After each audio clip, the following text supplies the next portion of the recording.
Tyre आणि diesel टाकून टोळक्याने का पेटवले? कारण ऐकूनच पायाखालची जमीन सरकेल. स्वभावतः अतिशय निर्दयी माणसे असणारी माणसे क्रूर कृत्य करताना शांत डोक्याने करत असतात. कोणाच्या विनवणीचाही त्यांच्यावर परिणाम होत नाही. जी गोष्ट ठरवली आहे ती करणारच असा त्यांचा होरा असतो. हा त्यापैकीच एका सामान्य वेटरचे काम करणाऱ्या सचिन गिधे याचे आपल्या घरातील महिलेसोबत अनैतिक संबंध आहेत असा संशय दीपक पोकळेला आलेला होता.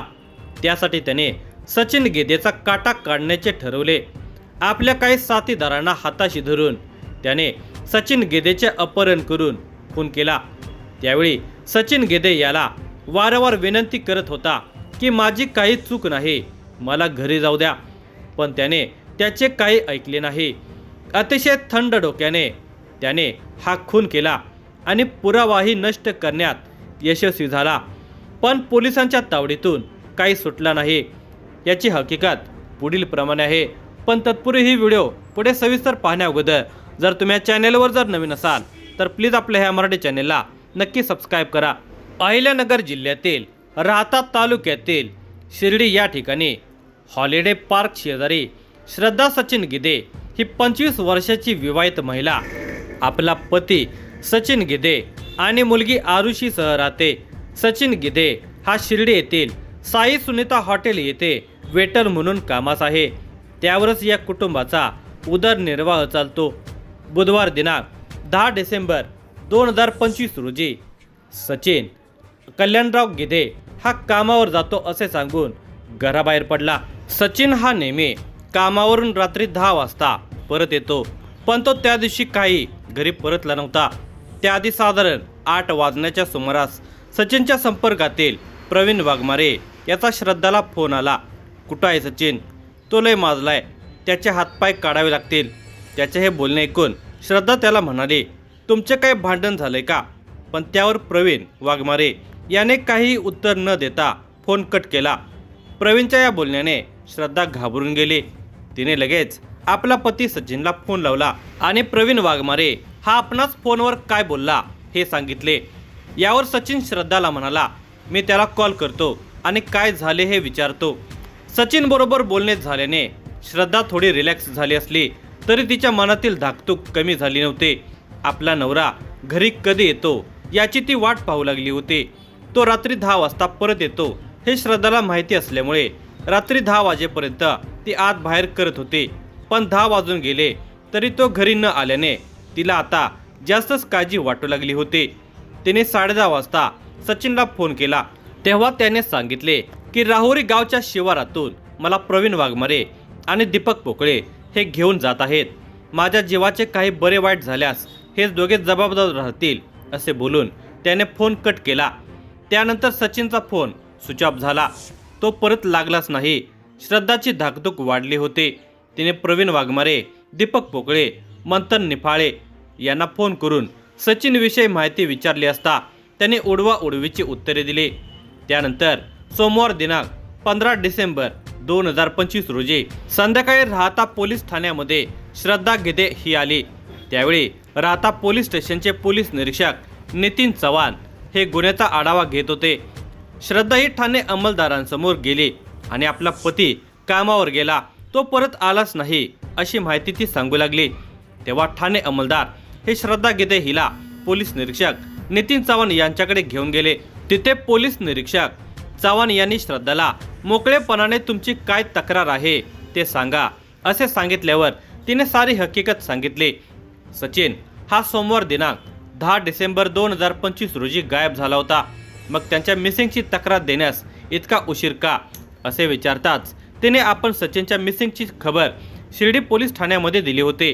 पण सचिन सापडत नाही म्हटल्यावर तुमच्याकडे आपण दाद मागायला आले आहे असे श्रद्धाने पोलीस निरीक्षक नितीन चव्हाण यांना सांगितले. श्रद्धाची माहिती ऐकल्यानंतर पोलीस निरीक्षक नितीन चव्हाण यांनी ठाणे अंमलदारांना बोलावून घेतले आणि श्रद्धा सचिन गिधे हिने दिलेल्या फिर्यादीवरून गुन्हा दाखल करण्याचे आदेश दिले.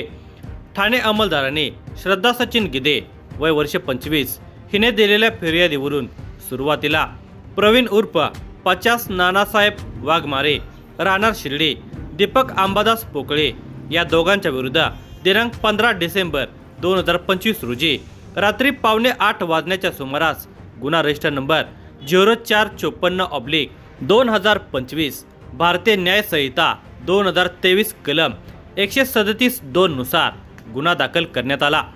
पोलीस निरीक्षक नितीन चव्हाण यांनी सचिन गिदे अपहरणाचा तपास हेड कॉन्स्टेबल एम शिरसाट यांच्याकडे सोपवला। राहता पोलिसांनी सचिन गिदे याचा शोध घेण्याचा खूप प्रयत्न केला, मात्र सचिनचा एवढेच नव्हे तर त्याला पळवणाऱ्या लोकांचाही तपास लागत नव्हता। अहिल्यानगर जिल्ह्याचे पोलीस अधीक्षक सोमनाथ घारगे यांनी जिल्ह्यातील गुन्हे जास्त काळ प्रलंबित राहू नये त्याचा तात्काळ तपास लागावा यासाठी स्थानिक गुन्हे शाखेने पोलीस निरीक्षक किरण कुमार कबाडी यांना आदेशित केले आहे।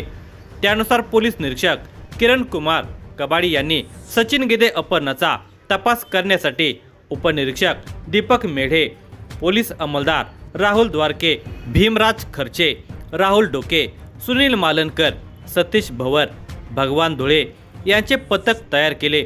स्थानिक गुन्हे शाखेचे पोलीस पथक राहता पोलिसांसोबत समांतर तपास करू लागले। राहता पोलीस स्टेशनचे पोलीस निरीक्षक नितीन चव्हाण यांच्या नेतृत्वाखाली हेड कॉन्स्टेबल पंडोरे, कोरेकर, गडाख यांनी खऱ्या अर्थाने तपासाला सुरुवात केली। त्यांनी सचिन आणि त्याच्या मित्रमंडळींची माहिती घेतली। त्यामध्ये समजून आले की गायब झालेला सचिन गिदे हा शिर्डी येथील साई सुनीता हॉटेलमध्ये वेटर म्हणून कामाला होता। सचिन गिदे याचा प्रवीण वाघमारे, दीपक पोकळे, कृष्णा वाघचौरे, मंथन निकाळे यांच्याशी संपर्क होता। सचिनचे सुरुवातीला दीपक पोकळेशी चांगले संबंध होते। अलीकडे सचिन हा प्रवीणचा फोन उचलत नव्हता, त्याला फारसा प्रतिसाद देत नव्हता। त्यातच प्रवीण हा सचिनकडे पैशाचा तगादा करू लागला। सचिनच्या एका नातेवाईकाने सचिनच्या फोनवर 10,000 रुपये पाठवले। प्रवीणच्या बायकोच्या डिलिव्हरीला 3,000 रुपये लागत असल्याने तो सचिनकडे पैशाचा तगादा करू लागला होता। तो त्याचा तिरस्कार करत होता। स्थानिक गुन्हे शाखेच्या पोलीस पथकाने घटना घडल्यापासून तपास हातात येईपर्यंत सर्व गोष्टींची माहिती घेतली, बऱ्याच गोष्टींची खातरजमा केली। सचिन गिदेच्या अपहरणातील काही आरोपी संगमनेर तालुक्यात लपून बसल्याची माहिती उपनिरीक्षक दीपक मेढे यांना मिळाली होती। त्यानुसार त्यांनी तांत्रिक विश्लेषण करून आरोपींपर्यंत पोहोचण्याचा चंग बांधला। संगमनेर तालुक्यातील मेडवन येथील दगडाच्या खाणीमध्ये या घटनेतील 2 आरोपी दीपक अंबादास पोकळे आणि गणेश दरेकर हे लपून बसले होते। खात्रीलायक माहिती मिळाल्यानंतर पोलीस त्या ठिकाणी दुपारी 5 वाजण्याच्या सुमारास सरकारी पंचांसमक्ष जाऊन पोहोचले। पोलिसांनी त्या दोघांना ताब्यात घेतले असता त्यापैकी एक इसम दीपक पोकळे हा जखमी अवस्थेमध्ये मिळून आला। आपल्याला कोणी पकडू नये म्हणूनच त्याने दगडी खाणीचा आसरा घेतला होता। पोलिसांनी त्या दोघांना खाणीच्या बाहेर काढून ताब्यात घेतले। त्या दोघांच्याकडे या ठिकाणी बसण्याचे कारण विचारले असता त्याने गिदेबाबत राहता पोलीस ठाण्यामध्ये जो गुन्हा दाखल आहे त्या संदर्भामध्ये कोणी आपल्याला पकडू नये आणि ओळख करू नये यासाठी तेथे बसल्याचे सांगण्यात आले। पोलिसांनी त्यांची नावे विचारली असता एकाने त्याचे नाव दीपक अंबादास पोकळे, वय वर्ष 34, राहणार लोहारे, तालुका संगमनेर व दुसऱ्याने त्याचे नाव गणेश गोरखनाथ दरेकर, वय वर्ष 21, राहणार पिंपळगाव जलाल, तालुका येवला, जिल्हा नाशिक असे नाव सांगितले। त्या दोघांच्यापैकी दीपक पोकळे जबर जखमी झालेला होता। त्याविषयी त्याला विचारले असता खाणीच्या वर चढत असताना पाय घसरून पडलो, तसेच खाणीमध्ये 2 रात्रीपासून अनवाणी पायाने लपून बसलेला असल्याने पायांना जखमा झाल्याचे त्याने सांगितले। खाणीमध्ये खूप हाल होत असल्याने साथीदार गणेश दरेकर याला बोलावून घेतले असल्याचे दीपकने सांगितले। तसेच त्याचा आणखी एक साथीदार प्रवीण उर्फ पाचास वाघमारे हा गुन्हा घडल्यापासून फरार आहे, अद्याप भेटलेला नाही असे त्याने सांगितले।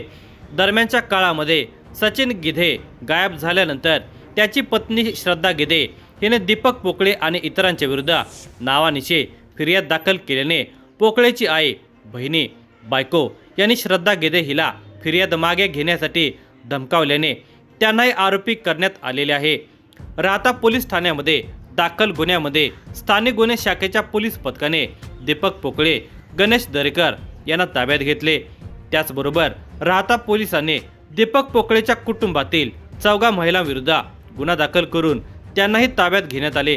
पोलिसांच्या पुढे आता प्रश्न होता, गायब झालेला सचिन गिधे कुठे आहे? तो हयात आहे की त्याचे काय बरे वाईट झाले आहे? यासाठी पोलिसांनी अटक केलेल्या आरोपींना राहता न्यायालयामध्ये हजर केले असता न्यायालयाने त्यांना पोलीस कोठडी ठोठावली।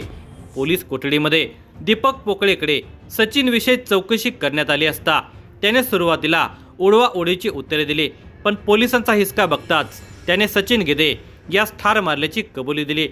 साथीदारांच्या मदतीने सचिनचे अपहरण करून त्याचा गळा आवळला, तसेच त्याच्या हातापायावर मोठे दगड टाकून स्कॉर्पिओ गाडीच्या टायरमध्ये त्यास जाळले। त्याची राख कोपरगावच्या पुलावरून नदी पात्रामध्ये टाकली असे सांगण्यात आले। कोणताही पुरावा मागे न ठेवल्याचे सांगताच पोलीसही चक्रावून गेले। सचिन गिधे याची माझ्या घराकडे वाकडी नजर होती। थोडक्यात काय, सचिन गिधेचे पोकळे कुटुंबियातील महिलेबरोबर अनैतिक संबंध होते। त्याचा राग मनात धरून हा खून केल्याचे समजून आले। त्याला साथ देणारा प्रवीण वाघमारे उर्फ 50 याला गिधेकडून पैसे हवे होते, ते त्याने दिले नसल्याने या प्रकरणामध्ये प्रवीण वाघमारेनेही साथ दिली होती। बुधवार दिनांक 10 डिसेंबर 2025 रोजी रात्री 9 वाजण्याच्या सुमारास दीपक पोकळे, कृष्णा वाघचौरे व इतर 2-3 जण साकुरी शिवारातील हॉटेल रायगड येथे दारू पीत बसलेले होते।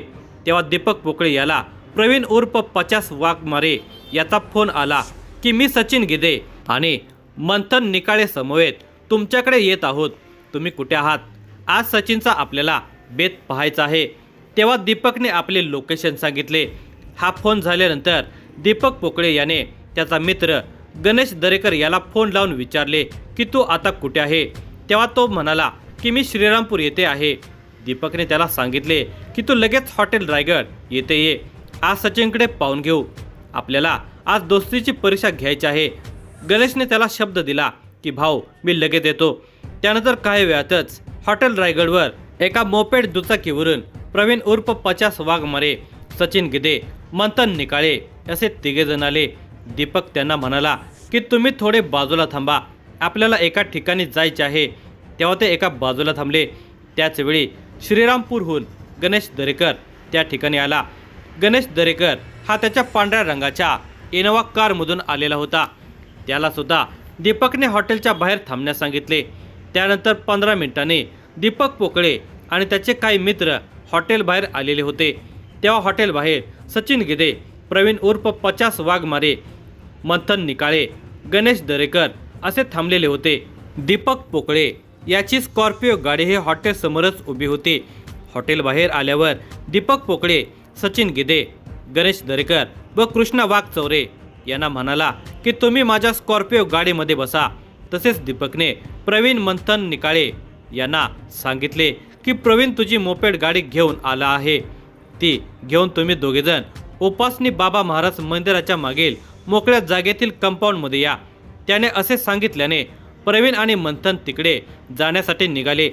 त्यानंतर दीपक पोकळेच्या स्कॉर्पिओ गाडीतून सर्वजण ठरलेल्या ठिकाणी निघाले। त्यावेळी कृष्णा वाघचौरे गाडी चालवत होता। मागच्या सीटवर दीपक पोकळे, सचिन गिधे, गणेश दरेकर असे 3 जण बसले होते।